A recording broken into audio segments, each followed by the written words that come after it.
দেশের ক্রিকেটের সর্বোচ্চ নিয়ন্ত্রক সংস্থা বাংলাদেশ ক্রিকেট বোর্ড বা বিসিবির নির্বাচন সম্পন্ন হয়েছে গতকাল ৭ জুন। আর এতেই তৈরি হয়েছে এক নতুন বিতর্ক। অনেকটা অনুমিতভাবেই বিসিবির নতুন সভাপতি হিসেবে দায়িত্ব গ্রহণ করেছেন তামিম। তবে তামিমের এই সভাপতি পদ প্রাপ্তি নিয়ে সামাজিক যোগাযোগ মাধ্যমে ইতিমধ্যেই শুরু হয়েছে তীব্র সমালোচনা ও বিতর্ক। আল জাজিরার অনুসন্ধানী সাংবাদিক জুলকারনাইন সায়ের তার সাম্প্রতিক এক ফেসবুক পোস্টে তামিমের বিরুদ্ধে বেশ কিছু চাঞ্চল্যকর অভিযোগ এনেছেন। সায়েরের দাবি, বিসিবির এই নির্বাচনে তথাকথিত গণতন্ত্র প্রতিষ্ঠার নামে মূলত আওয়ামী লীগের প্রভাবশালী অংশকে পুনর্বাসন করা হচ্ছে, যেখানে বিএনপির নেতাদের পরিবারের সদস্যদের পাশাপাশি জায়গা করে দেওয়া হয়েছে তামিমের নিজস্ব বন্ধুবান্ধবদের, যারা সরাসরি আওয়ামী লীগের রাজনীতির সাথে যুক্ত। বিতর্কের তীর বিপিএলের ফ্র্যাঞ্চাইজি ফরচুন বরিশালের মালিক মিজানুর রহমানের দিকে। সাইরের পোস্টে দাবি করা হয়, মিজানুর রহমান অতীতে সরাসরি আওয়ামী লীগের রাজনীতির সাথে যুক্ত ছিলেন এবং বরিশাল ৩ আসনের আওয়ামী লীগের মনোনয়ন প্রত্যাশীও ছিলেন তিনি। এই অবস্থার উন্নতি হতে হলে আমাদেরকে আসলে আওয়ামী লীগ থেকে নমিনেশন দেওয়া উচিত। যেহেতু সরকার ক্ষমতা রয়েছে, আশা করি নেক্সট 5 ইয়ার্স তো আমরা ইনশাল্লাহ কন্টিনিউ করব। নেটিজেনদের বড় অংশের প্রশ্ন, এই কমিটি কি তাহলে আওয়ামী লীগকে পুনরায় প্রাসঙ্গিক করার কোনো গোপন প্ল্যাটফর্ম? শুধু সায়েরই নয়, বিভিন্ন সময়ে শেখ হাসিনা ও তার মন্ত্রী নাজমুল হাসান পাপনের সাথে তামিমের দেশে বিদেশে গোপনে সাক্ষাৎ এবং আওয়ামী লীগের দালাল হিসেবে তার ভূমিকা নিয়ে তীব্র ক্ষোভ প্রকাশ করেছেন সঙ্গীত শিল্পী আসিফ আকবর সহ আরও অনেকেই। জুলাই গণহত্যার একেবারে একটা উতুঙ্গ সময় যখন রাস্তায় লাশ পড়ছে, তখন গণভবনে গিয়ে যিনি শেখ হাসিনার সাথে দেখা করে এসেছিলেন 3 তারিখে, তিনি হচ্ছেন তামিম ইকবাল। এবং এই তামিম ইকবাল সিদ্ধান্ত নিয়েছেন যে তিনি বিএনপির সাকিব আল হাসান হবেন। তাদের অভিযোগ, একটি গণতান্ত্রিক প্রক্রিয়ার বাইরে গিয়ে এভাবে ক্ষমতার পালাবদল কেবলই রাজনৈতিক উদ্দেশ্য প্রণোদিত।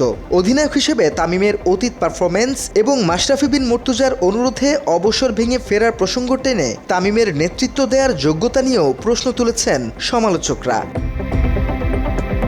এই নির্বাচন নিয়ে সামাজিক যোগাযোগ মাধ্যমে ক্ষোভ উগরে দিয়েছেন আরেক অনুসন্ধানী সাংবাদিক ও অনলাইন অ্যাক্টিভিস্ট ইলিয়াস হুসাইন। পোস্টে ৭৪টি ভোটের মধ্যে ৭৩টি ভোট পেয়ে তামিমের সভাপতি হওয়াকে কটাক্ষ করে তিনি তামিমকে আখ্যা দিয়েছেন বিএনপির গোপন প্রো ম্যাক্স হিসেবে।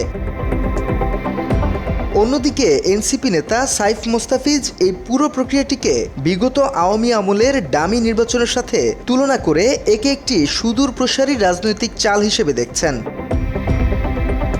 এদিকে মায়ের দোয়া ক্রিকেট বোর্ড উল্লেখ করে ব্যারিস্টার আসাদুজ্জামান ফুয়াদ বলেন, ঐতিহাসিক ডামি নির্বাচনে জিতেছে আওয়ামী ফ্যাসিবাদ নতুন রূপে। তারা আগে মায়ের দোয়া ক্রিকেট বোর্ড ছিল, এখন এটা বাবার দোয়া ক্রিকেট বোর্ড। এটা করে যেটা করলো সেটা হচ্ছে যে আওয়ামী ফ্যাসিবাদের যে অভ্যেস, সেটাকে আবার তারা পুনরায় কায়েম করলো বিসিবিতে। এবং মানে সারা দেশের মানুষ, ক্রিকেট ফ্যান থেকে শুরু করে যারা স্পোর্টস প্রেমিক মানুষ আছেন, তারা শুরু থেকে এটা সমালোচনা করেছে। মাত্র ৩০% টাকায় জমির মালিক হয়ে নতুন বাংলাদেশের গড়ে তোলার স্বপ্ন দেখা বাংলা বসতি।